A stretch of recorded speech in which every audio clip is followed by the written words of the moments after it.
T'es belle pour ton âge, c'est le titre du nouveau livre de Karine Gravel, publié chez K.O. Éditions. Karine Gravel, elle est nutritionniste, docteur en nutrition. Le sous-titre du livre, c'est Réflexion sur le poids, l'alimentation et le droit de vieillir en paix. Je précise tout de suite que vous serez, Karine, demain à la librairie La Liberté, donc mercredi le 13 novembre pour une séance de dédicace à 17h. Bonjour. Bonjour. Madame Gravel, avec ce livre-là, vous expliquez que vous voulez aider les femmes à s'affranchir de l'âgisme, hein, la discrimination fondée sur l'âge ou le nom qu'on donne à tous ces préjugés-là qu'on a sur les personnes qui vieillissent. Vous voulez aussi les aider à vieillir dans un monde plus bienveillant. Oui. Qu'est-ce qui rend difficile le fait de vieillir pour les femmes aujourd'hui? Ben, en fait, c'est nos normes, les normes de beauté, hein, les normes sociales de beauté qui nous incitent toujours à devoir être mince ou paraître mince. Hein. Puis là, je m'intéresse aux femmes particulièrement. Ça peut toucher tout le monde, évidemment. Là. Puis, donc, il y a ça qui nous suit tout au cours de la vie. Puis, on dirait que rendu autour de la quarantaine, cinquantaine, ben là, il faut devoir paraître jeune tout le temps. Donc, rendu là, c'est pas quelque chose... Il y a beaucoup de femmes qui prennent la parole dans l'espace public en ce moment, je pense au Québec notamment, puis qui nomment ce deuil-là qu'elles ont à faire de l'attirance qu'elles suscitent chez les hommes à partir de 40 ans à peu près. Elles nomment tout cet âge-là. Là. Il y a une espèce de pivot qui se fait. Elles se rendent compte que quand elles descendent dans l'espace public, dans la rue, tout d'un coup, elles n'attirent plus le regard des hommes et c'est un choc pour les femmes. C'est comme de sentir qu'on n'existe plus. Puis moi, ben évidemment, il y a toujours, on peut remettre en question ce désir de plaire aussi constamment, c'est une chose, mais il y a aussi l'idée de remettre ces normes de beauté-là en question, tu sais, de se défaire, justement, on peut pas toujours avoir 20 ans, là. Donc, on peut voir aussi la beauté dans les différentes diversités, dans les diversités d'âge, les diversités de poids aussi.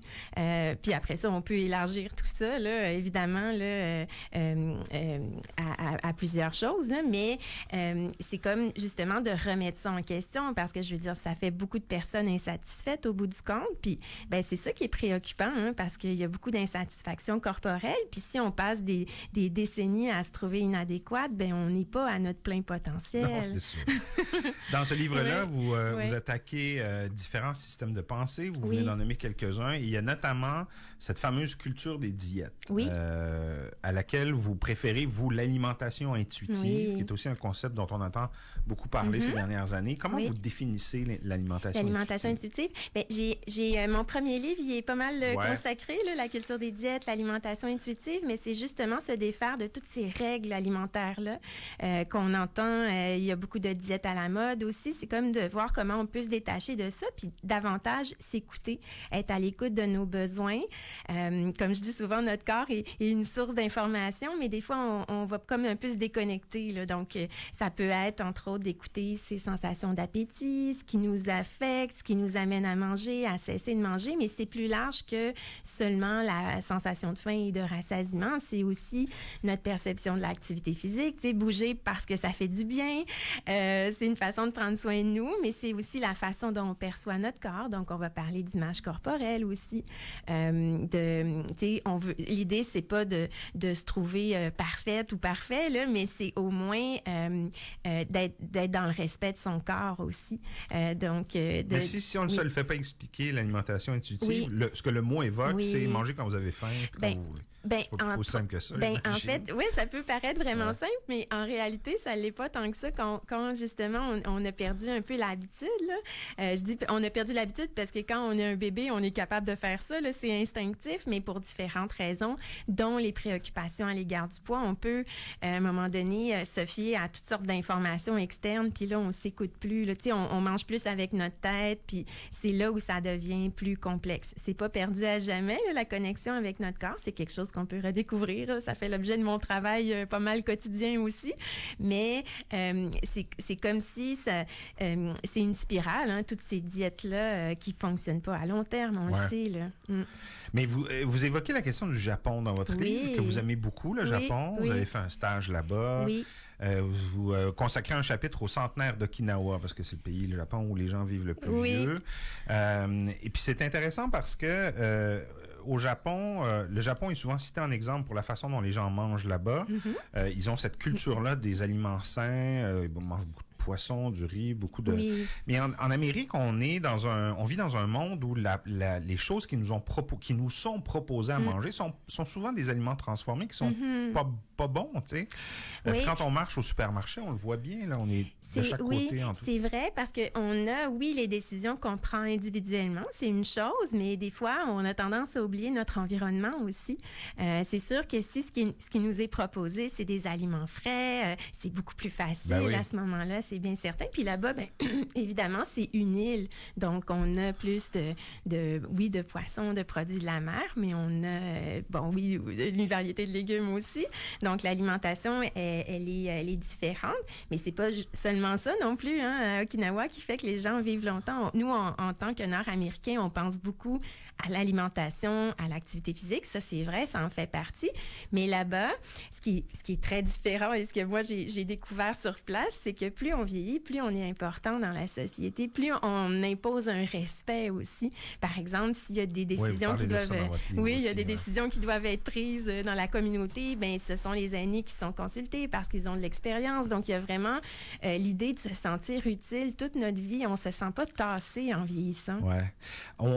Comme consommateur ici en Amérique, on est beaucoup déchiré, je dirais, entre deux discours. Il y a le discours des nutritionnistes, de beaucoup de nutritionnistes dans l'espace public qui nous disent qu'il ne faut pas trop culpabiliser avec le poids. Mais il y a aussi des médecins, des cardiologues qui nous parlent d'études qui tombent année après année, qui font de plus en plus de corrélations entre le poids puis toutes sortes de problèmes de santé. On parle même du cancer du sein en ce moment, tout ça. Comme néophyte ou comme personne qui ne connaisse rien à ces questions-là, on se sent un peu pris entre l'arbre et l'écorce. Oui, puis en fait, l'idée avec le poids, c'est de demeurer réaliste aussi. Si on contrôlait entièrement notre poids, puis c'était entièrement sous notre pouvoir, bien peut-être qu'on pourrait le décider, là, notre poids. Mais malheureusement, ça ne fonctionne pas comme ça. Puis d'ailleurs, j'en parle dans un chapitre sur les facteurs génétiques. J'avais noté la phrase parce que vous dites que c'est pas une affaire... le poids, c'est pas une affaire de volonté. Non, exactement. Puis des fois, on va l'entendre. Ça va à rebours de ce qu'on pourrait penser intuitivement. Exactement. Puis, tu sais, en fait, il y a des facteurs qui expliquent notre poids, donc tous les facteurs génétiques qui comptent pour beaucoup. Puis ça, on n'a pas de pouvoir dessus. Puis c'est comme ça pour notre poids, mais toutes les caractéristiques de notre corps aussi. Donc, l'idée, puis c'est pas de dire, ben là, je suis condamnée. Là. Oui, c'est mais ça. c'est aussi...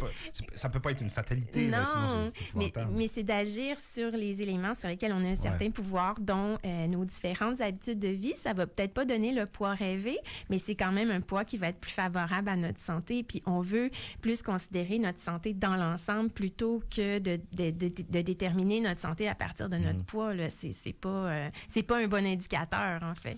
Est-ce qu'il y a des débats dans le monde des nutritionnistes sur ces questions-là? Est-ce qu'il y a des courants de pensée, des fois, qui s'entrechoquent? Ou... Bien, tu sais, je suis nutritionniste depuis 20 ans. Tu sais, c'est sûr que ça a quand même évolué, là, Et tout le monde ne dit pas la même chose, c'est ça que je veux dire. Non, forcément. C'est ça. Bien, il faut se baser sur la science, évidemment, mais la science évolue aussi. Fait que c'est pour ça que le discours évolue, change tranquillement. Puis c'est vrai que depuis quelques années, l'alimentation intuitive prend une grande place. Puis on remet en question, justement, l'idée là, de viser la minceur à tout prix, mais plutôt viser la santé.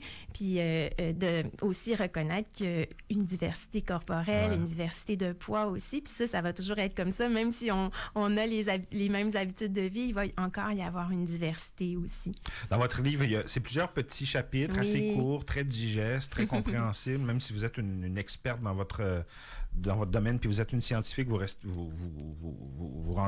vulgarisez tout ça, des notions assez compliquées des fois. La fameuse question du jeûne intermittent, moi, ça m'a intéressé. Vous avez consacré un chapitre à ça, par exemple. Oui, qu'est-ce que ça vous inspire? On me pose tellement la question depuis des années. Peu importe de quoi je parle, on me demande qu'est-ce que je pense du jeûne intermittent. Donc, je me suis dit, je vais consacrer un chapitre à la question, là. Donc, essayer de faire le tour de tout ça. Puis, tu sais, moi, j'essaie pas de convaincre les gens qu'est-ce qui est bon, pas bon. Ben oui, je peux donner un petit peu mon avis, mais j'essaie de sortir les pour et les contre pour amener les gens à prendre une décision aussi.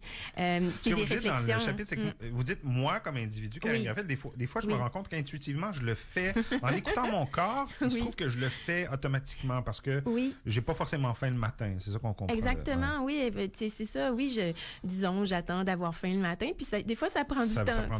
Fait qu'au bout du compte, je me rends compte à la fin de la journée que ça se peut que ça Vous avez fait ressemble le fameux 16-8. Oui, sans vous en rendre exactement. compte. Exactement. Mais Ouais. tu sais, c'était pas volontaire. Là. Je C'est m'en ça. rends compte après parce que je me dis, ben, j'ai pas envie, moi, que l'heure me C'est ça, dicte c'est si je ça. peux manger ou non. Là, je vais vraiment plus me fier sur ma faim. Mais je trouvais ça amusant là, que finalement, ça fasse ça des fois. Puis que si jamais on se rend compte que, ben, on mange par habitude, ben, c'est peut-être plus là-dessus qu'on devrait travailler, Ouais. en fait. Les cheveux courts aussi, vous abordez la fameuse question des Oui, cheveux courts. exactement. Il y aurait des dogmes en société là, Ben oui. qui dicteraient aux femmes de se couper les cheveux à partir d'un certain âge. Oui, on voit beaucoup ça sur Ouais. Internet circuler, là, à partir de 40 ans ou à partir de 50 ans, à quoi on devrait ressembler. Puis il y a toutes sortes de règles comme ça. Puis ça vient tannant à la longue là, de se faire dire quoi Oui, faire. je Là. peux imaginer, ouais. Mais oui, on peut faire ce qu'on veut, puis de faire ce qu'on aime, puis dans quoi on est bien. Fait que c'est pour ça que c'est présenté sous forme de réflexion, parce que c'est tannant de se faire dire quoi Ouais. faire. Moi, je trouve que c'est paternaliste, puis je ne vais pas l'imposer non plus.